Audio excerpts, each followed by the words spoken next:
a lot of accidents will simply say in the report, so-and-so lost control of the vehicle.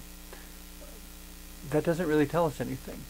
Was it that this person lost control of their vehicle because they were on a cell phone? Was it that they lost control of the vehicle because of a mechanical failure of the vehicle?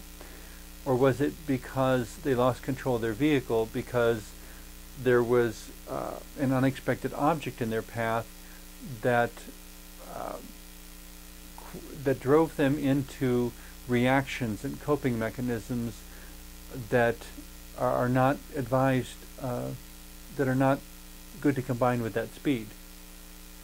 If you're driving 55 miles an hour, for example, and suddenly a deer runs into the road from the side and you didn't even see it coming toward the road, it just suddenly came up out of the ditch, and in less than 1 full second you suddenly have an animal as big as your windshield in front of your car. And so you slam on the brakes, maybe you try to swerve around it. The accident report, maybe you do successfully swerve around the deer. The deer is gone. There is now no evidence that there was ever a deer there.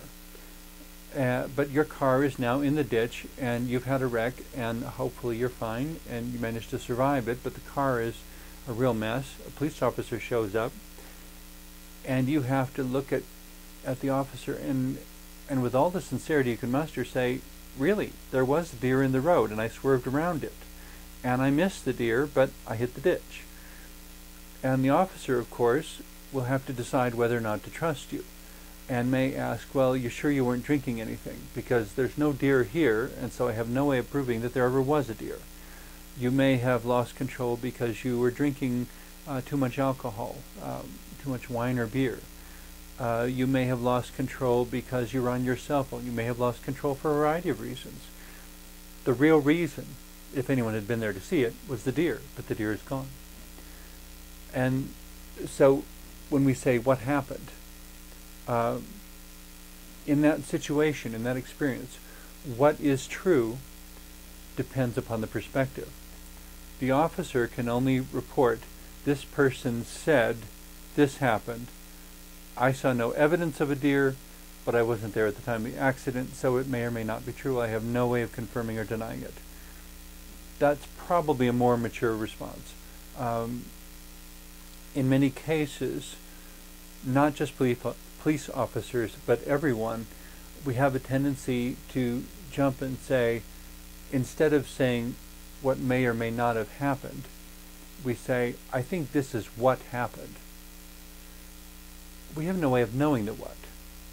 But in order to make sense of the situation, it's as if there is some subconscious need in humanity to put something there, to put an answer there, whether or not that answer is verifiable, whether or not we can confirm that our answer is true and historically correct and really did happen, we may not be able to confirm that. But in order for our brains to process this event and what happened and the fact that our car is now in the ditch, we have to be able to answer what we think happened, and in order to appear confident so that there is hopefully less questioning of, are you sure? Might it have been something else? May you be confused? All those things erode our credibility.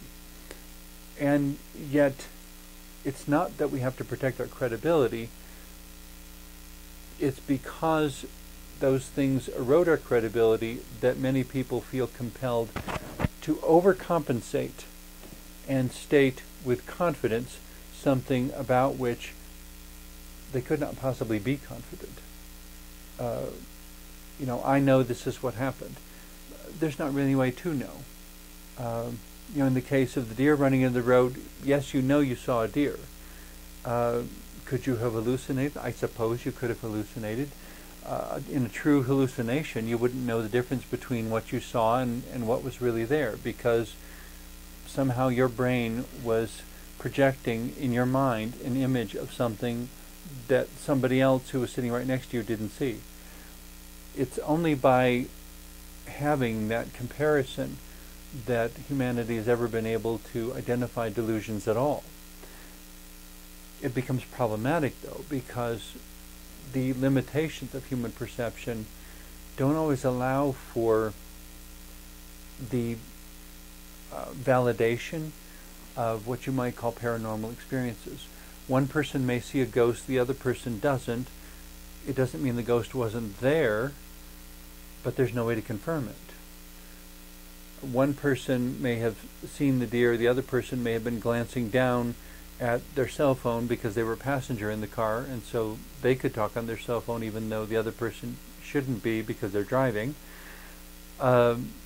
By the time they looked up from their cell phone, the deer was in fact gone, but by the time they looked up, or perhaps the reason they looked up, is because they felt the car suddenly veering into the ditch. So by the time they look up, the car is now aimed over here, the deer is going down the other side of the road, and the passenger in the car, because they weren't looking up at the moment that the deer passed in front of the car, cannot confirm that the driver is telling the truth, which of course makes it all the more difficult for the police officer to verify that report. All they can say is, this is what the person testified. It gets complicated, but this is where the question word "what" deserves a lot more respect than it's probably usually given. The additional area, though, in terms of personal and spiritual growth, that the question word "what" brings up is this awareness that we ourselves are in progression. We're in process. We're developing. We're evolving in some sense. We're growing. Our perception, our understanding are changing. What we believe in this moment may not be what we believe in the next because of the information that we encounter between the two. We may believe that someone who is staggering down the street has had too much beer or wine to drink. Upon talking with that person, however, we may discover that, just to use a trite example, that they've just come from the eye doctor and there was a thorough examination of their eyes done in which, using a particular medicine, the eyes were dilated so that the eye doctor could do a more thorough examination of the inside of the eye.